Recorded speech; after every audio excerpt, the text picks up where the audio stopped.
Do you ever wonder how much you can make farming honey? Watch this guy as he reveals everything from starting with less than $500 to building it all on the side. This year we're 6 months into the year and we're already at $250,000. Wow. In this episode, we dive into the inner workings of a successful honey farm. You know, if you're not careful, you'll be working 2 jobs for the rest of your life. Uncover the free money almost every new entrepreneur overlooks. And that's a $40,000 forklift. I had to pay a service charge of $500. The F-350 there was $1,000. And at last, discover the unconventional marketing strategy to boost your sales. This is where the money's made. A quick thanks to Taylor Brands for making this video possible. All right, Jim, it is great to be here with you in this hot, humid environment. Let's talk about a little bit about your business and what ultimately got you into beekeeping. So this is Secret Garden Bees. We started this in 2020. I got into this as a way to cope with the PTSD that I picked up during my time in the Army Bomb Squad. Oh, wow. I had some medication I was on from the Veterans Affairs, and it made me feel funny. You know, didn't like the way that worked. So a friend of mine who's also a beekeeper and has similar pieces as a veteran, he said, Jim, try some bees. I started doing a little research and I found that the Veterans Affairs had done studies on how it calms people with PTSD down and is good for them. So I said, all right, I'll give it a go. I was working full-time as a corporate executive and I needed something. So I got into beekeeping like this back in 2020. Got 2 hives with the sole purpose of just trying it out. It went really, really well for me. What about the bees that you think is calming? I'm just curious if you can elaborate a little bit. That's very unique, very interesting. Yeah. People say there's something about the sound of them. You have to stop, focus, calm yourself, move slowly, move deliberately. Be in that moment while you're working the bees. So is this where it all started? Give us a little background behind the name maybe as well. Secret Garden, where is that from? So when I started this, I told my wife I wanted bees. She was really not on board. And so what we did was I got those first 2 hives and I put them on the very back side of the property. It was kind of hidden away. It was a little secret garden of bees. And how many hives do you have? 62 hives today. So 4 years ago, what did you need to get started? What was your initial investment? About $500. That's it? Yeah, a suit, some gloves, you know, hive tool, smoker, and the 2 hives themselves, plus the bees that I had to buy. Now you can also order them by mail. They come in. What? Yeah, they come in the post office. Like in a box, just buzzing in there? Yeah, No way. 3 pounds of live bees and a queen. Give us a quick rundown of year-over-year revenue. So 2020 and through 2024, and then what are the margins that you're shooting for in this industry? Year 1, we made $1,000. Which is not much, but that was enough to hit our goal for getting some tax benefits for being a qualified farmer in North Carolina. Year 2, we made $10,000, which helped solidify some of those goals and set us up for real growth. Year 3, $100,000. Whoa, quite a leap. Yeah. Is it because of the growth of the colonies and so on? Yeah, and the marketing that we did in year 1, year 2. Branding, marketing, labeling, figuring out how everything was going to work, and figuring out our production models. Year 3, we were $150,000, and this year we're 6 months into the year, and we're already at $250,000. Wow, good for you. Yeah. Incredible. What about the margins? In the beginning, it was about 20% because I didn't have scale. Now that I've reached scale, we're upwards around 40 to 50% margin. Not bad. We spent those first 2 years getting the label right, getting the bottling right, getting the pricing correct, understanding our back-end office infrastructure to be able to go out and market to the large grocery stores.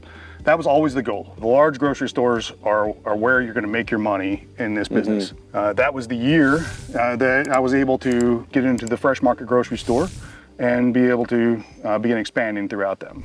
What is your advice for those who are struggling to go full-time or not? You know, if you're not careful, you'll be working 2 jobs for the rest of your life, and you won't do either one of them as well as you would like. And understand that when you leave that 9-to-5 job, you're going to struggle that first year because you lost that other source of revenue. Well said. But on the other side of that, it's amazing how much faster the business grows when you can commit all of your time to it. Master one thing, yeah. Master one thing, get after it. You've hit your goal, your risk is low, go do it. Okay, awesome. What do you guys think? Is there ever a quote-unquote right time to go full-time, or is it always a leap of faith? Comment below. We'd love to hear from you. Let's go check out the hives up close. I think you guys are going to love it. What is your monthly overhead just to keep things going? We run about $7,000 a month. Yeah, that pays for 2 full-time employees. Okay, that makes sense. Labor's expensive. And then our overall sustainment costs of maintenance and labor. Gotcha. So this is kind of like the skyscraper. What's this level? This is where the bees live. These are called the brood chambers. So this is their home. Yeah, this is a really good, this is a really good frame. So what we can see here is, see all this brown stuff here? Yeah.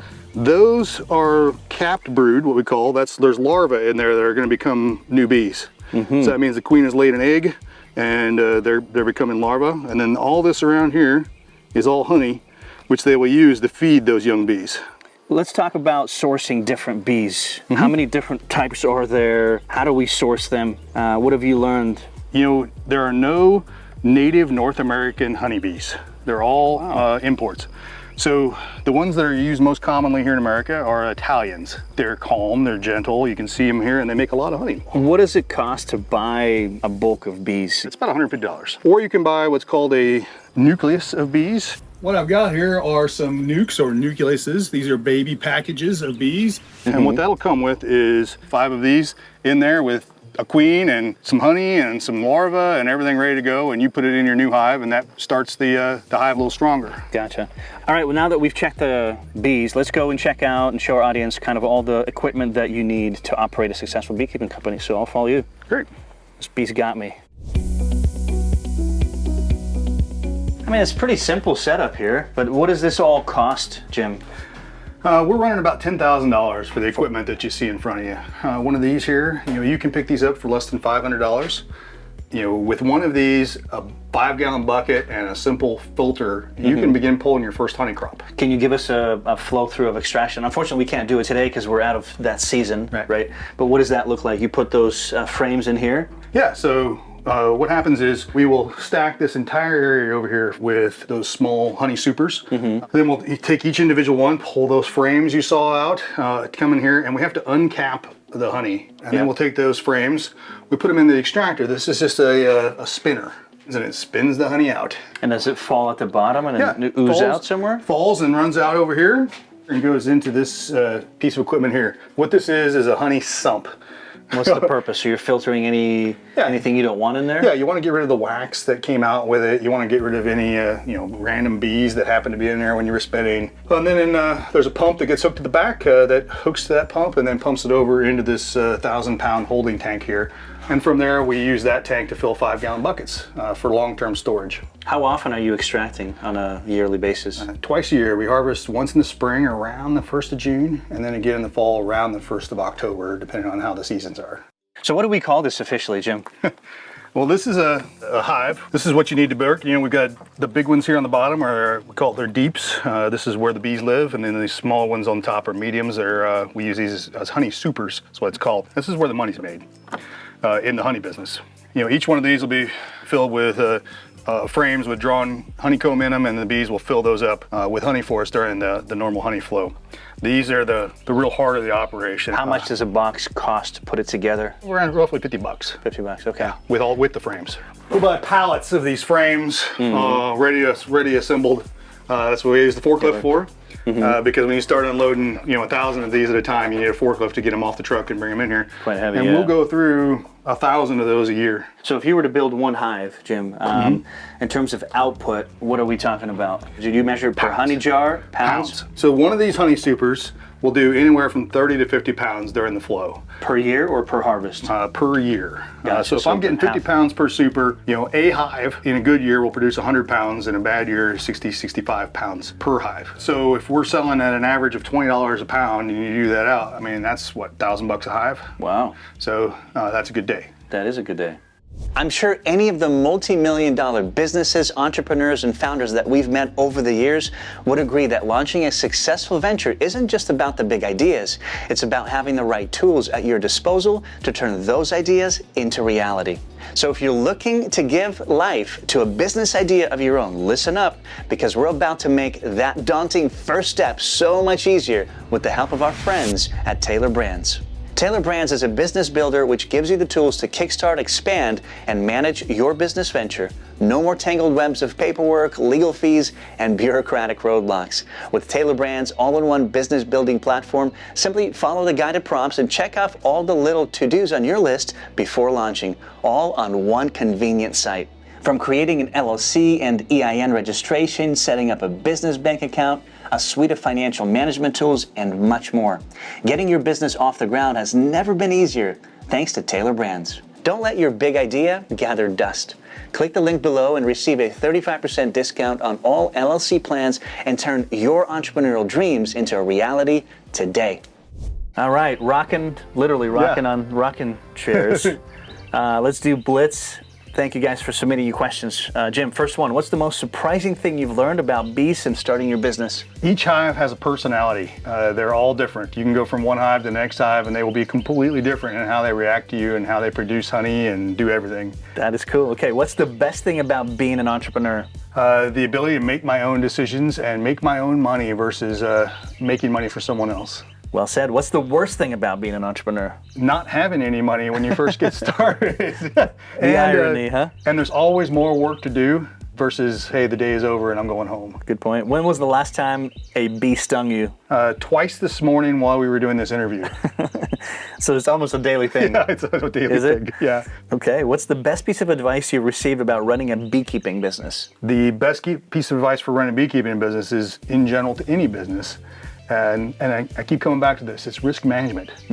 If you're not doing a risk management worksheet for your business and understanding and mitigating those, you're setting yourself up for some real challenges. What's the biggest misconception people have about beekeeping?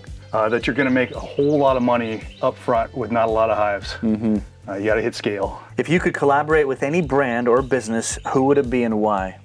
Savannah Bee Company. The saying is you can sell a lot of honey for a little or a little honey for a lot unless you're Savannah Bee Company, and then you get to sell a lot for a lot, and no one can understand their secret sauce. Really? Of how they've done it. Last one, what's your favorite way to enjoy honey? In my coffee and oatmeal in the morning.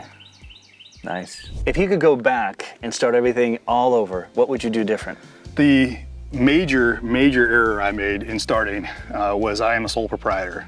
Because I didn't plan on scaling this to be a large business that supported my family, that was just the simple way to do it. I should have started as an LLC or an S Corp from the beginning. If I knew then what I know now, I would have done that. And now— What does it boil down to? Why?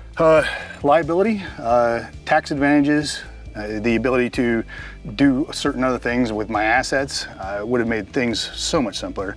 Now that I'm so far down the road as a sole proprietor and I've gotten a lot of grants, I'm in a lot of programs, I'm all registered as a sole proprietor, and it's extremely difficult to unwind that and change it over to an LLC or an S Corp. Okay, so the tip is don't wait, just LLC right away. Yeah. Whether you're making 0 or 100,000. Yeah, that would have been the smartest thing I could have done up front that I didn't do. Good advice. What are some of the biggest mistakes you made when you first started out when it comes to like maybe extrusion? I would say the biggest mistake I made is, and I didn't know why this didn't occur to me, is that when I start taking the honey, when I start extracting the honey, I tried to do it in my barn. I didn't have this, and I did it during the day because it seemed like a good idea. So I started pulling their honey out, and the bees showed up. Not just one, first 1 or 2, and then went and got all their buddies. Within about an hour, I was extracting in my bee suit because I was surrounded by at least 100,000 bees who were very upset. I just had to stop. Impossible. I just had to walk away and let them have what I had already taken out and then rethink it. Wow. So with this trailer, we do everything at night now. We start about 9 o'clock at night, work all night long while the bees are asleep. And when they start waking up in the morning, we're done. Let's go check out the kind of the heart of the business, and that is where you fill honey into jars. I'd love to do that and help you out. Great. Awesome. So welcome to the Secret Garden Bees World Headquarters. So this is not a lot of space, but this is really where the magic happens, huh?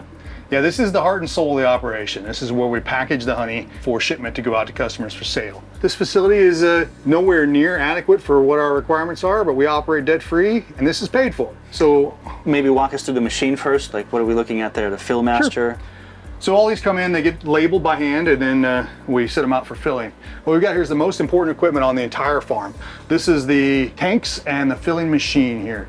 These 2 tanks hold 25 gallons of honey each. That's 600 pounds, and they keep the honey at an even 104 degrees so that it'll move for packaging. Otherwise, the honey gets like concrete. Yeah, makes sense. And then it comes into this Dadant Fill Master machine. All of this here, about $20,000 for these 3 pieces of equipment. Huge expense for us, but one of the first things I did when I reached out to that mentor who runs a large facility and told him what I was doing, I said, I want to buy this equipment and I want to start with growth in mind. He said, Jim, this is what you buy. Really? Number 1, you buy this machine. He packages 2 million pounds a year, and this is all he uses. And it's one of the very first grants that I got because that was a lot of money. So I applied for a small farmer grant, and yeah, there were several grants out there that just want to help small businesses do that. So this is here without any money out of your pocket. About $2,000 out of pocket for $20,000 Yeah, of versus equipment. 20 grand. Yeah, That's not bad. Now you said labor intensive before. What were you doing before? So what we did before was this 5-gallon bucket that you see right here. This is the bucket.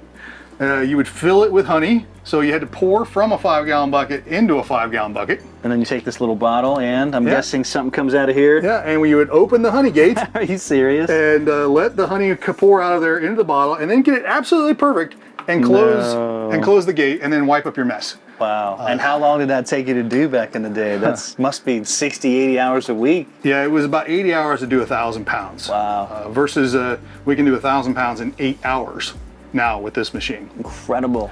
The difference the right equipment makes in the business, right? Yeah, that is the only way we've been able to scale is with, you know, these here. These have made us so much money. We took that initial $20,000 investment, and that's the year we made $100,000. And it was just with that that we did that. So Wow. 5 times return on investment in the first year just from that piece of machinery. Do you need a master machine like this? When you take a delivery of a tractor trailer full of bottles, you got to have the forklift to unload it and move it around. Well, let's go check out the other piece of equipment there. And I most importantly want to talk about how you acquired them. You know, all of this equipment you see around you, all these containers, that golf cart, the forklift, the truck, this trailer that we're walking over to, were all acquired as government surplus. There was a law passed in 2018 that allows veterans to get government surplus directly transferred to them. That's been the key. A good example there of how this builds a business fast to doing that, and that's a $40,000 forklift. I had to pay a service charge of $500 for the paperwork to go get it. That's what it cost you. Yeah.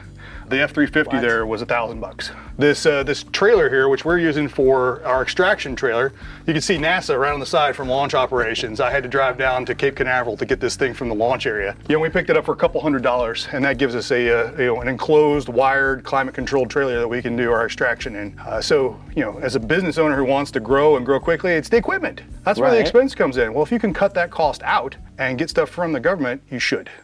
All right, so we're gonna demo one. Yeah, so we preset this machine to exactly 8 ounces because that's what we're filling today, and all we gotta do is click a pedal, and then it auto fills up to that 8 ounce level. Exactly the same amount every single time. Quick, fast, and it's precise and clean. And then I do this, right? Yeah, then it comes over here, and then we cork it.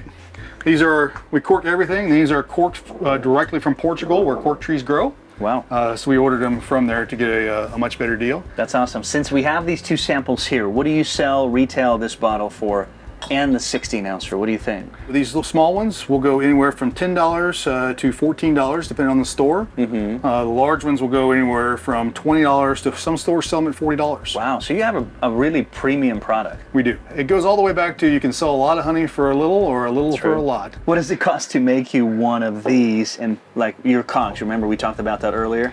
Yeah, so you know these days we've got this down to around $6 a bottle, and I've got this down to about $4 a bottle.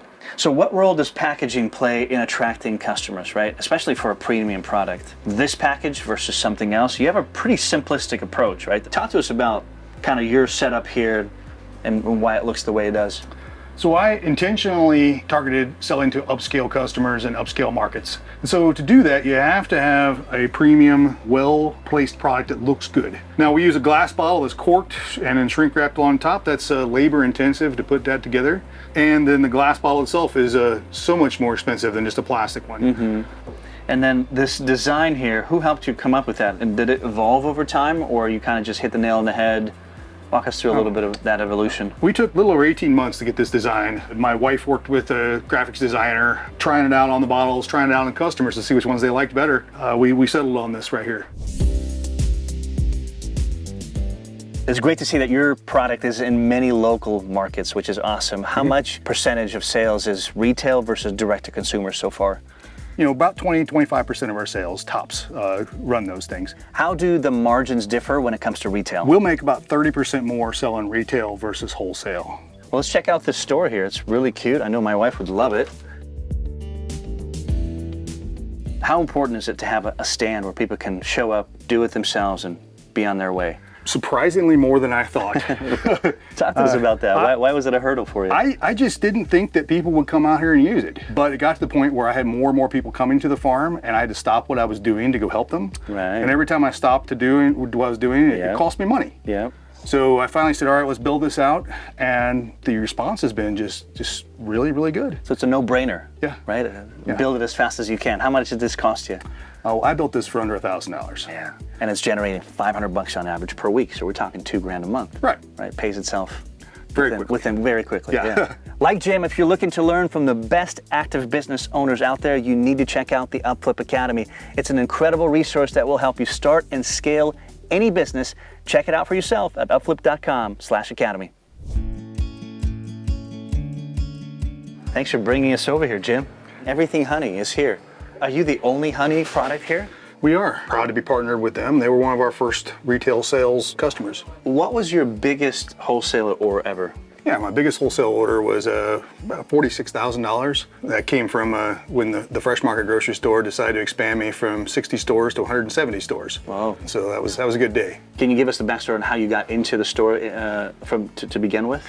Yeah, so persistence. I kind of figured out the stores I wanted to be in, and then I went and talked to store managers who then gave me some corporate numbers to call, and then I just kept calling until one of them returned my voicemail. You know, I find that these large corporations, they want to do business with small business. Mm-hmm. They just can't find reliable ones to work with. That's a good point. What the Fresh Market did, and what Harris Teeter is going to do for me, is they gave me 6 stores, and they said, here's your 6 stores, you deliver, you invoice what sells, you send us a bill for. Mm-hmm. And what they were trying to do there is, 1, see if it sold, and 2, test me out to see if I was a real business. And then they came back and they said, all right, you know, you're really doing this, let's go to 60 stores. Wow. And now we're at 170 stores. Why do you think you've been so successful, not only selling here at the gift shop, but the other retailer store as well? When we look at some of the grocery stores, I targeted the produce sections of those stores. Honey can be in the grocery section or it can be in the produce section. It can count either way. And I find that in grocery stores, people who go into the produce section are usually willing to spend more money because they want to buy healthy food. That's an interesting fact. And so our honey is right there in produce, and it's just a natural fit that way from a volume of sales. Yeah, as opposed to somewhere on the shelf in the middle of the store.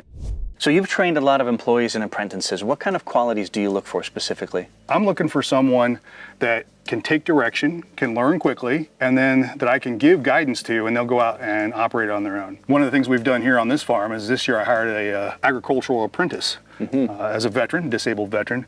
And by using that program, I was also able to get some compensation back from the state to offset their first year's salary. Oh, wow. What amount is that? Yeah, so, and this is available to all businesses in the entire country through a federal act called the Workforce Innovation Opportunity Act. If you hire an apprentice, you can qualify that apprentice for on-the-job training funds, and they're paying me 75% of his first 960 hours. And then That's incredible. Yeah, and then because I hired a disabled veteran, and I encourage everyone to hire a veteran, I am then able to take the Work Opportunity Tax Credit, which is a federal tax credit, which qualifies me for 40% tax credit on their salary at the end of the year. Wow. Yeah, for my apprentice, that's like $29,000 I'm going to save this year. Sheesh. I mean, there's so many programs out there that I just wish it was more clear to people that it's available to them. So now I just want to show people and tell people, hey, hire a disabled veteran. Right. They always qualify for on-the-job training funds. Hire a disabled veteran, you will always qualify for the Work Opportunity Tax Credit. And you can save yourself a tremendous amount of dollars on that first year salary. Wow, is that federal or state paid? Those are federal payments. Gotcha. Did you guys learn something new or simply enjoy the episode? Do us a huge, quick favor. Like and subscribe because it lets us know you love the content and helps us bring more amazing guests. What are some of the most important lessons you've learned so far from your failures specifically? Failure is absolutely 100% going to happen and you're running a small business. If you have identified all the risks that you can possibly think of and then thought about how to mitigate them when that failure happens, because it's just going to, you're not stressed out about it. Mm-hmm. If you don't do that, it's going to be crisis mode all the time and you won't get anything done for the long run. Last winter, we had that Arctic freeze that came through for about a week and a half here. But that's a real problem for us because what happened is I lost 14 hives that froze to death. Oh, wow. And so overwinter losses from either disease or cold is one of the things that's on my risk assessment. And so I had that insured through USDA for those losses. And so I just filed an insurance claim and they helped me offset some of those losses. So what's your general advice then to entrepreneurs who are, facing some challenges and having a hard time overcoming them? Sometimes you have to understand that when these things happen, it's for a reason. Sometimes that reason is, okay, maybe I just need to slow down a little bit more in order to build resiliency into my business plan. Maybe you were pushing the edge a little too far in what you could do and how you could do it from a risk management standpoint. So maybe slow down a little bit. In the military, we say slow is smooth and smooth is fast. Thanks to Taylor Brands for sponsoring this video. Make sure to check them out below. Enjoyed this episode and want more farming videos? Well, make sure to check out episode 194, where we do a deep dive into a mushroom farm that started in a garage. Like and subscribe. We'll see you next time.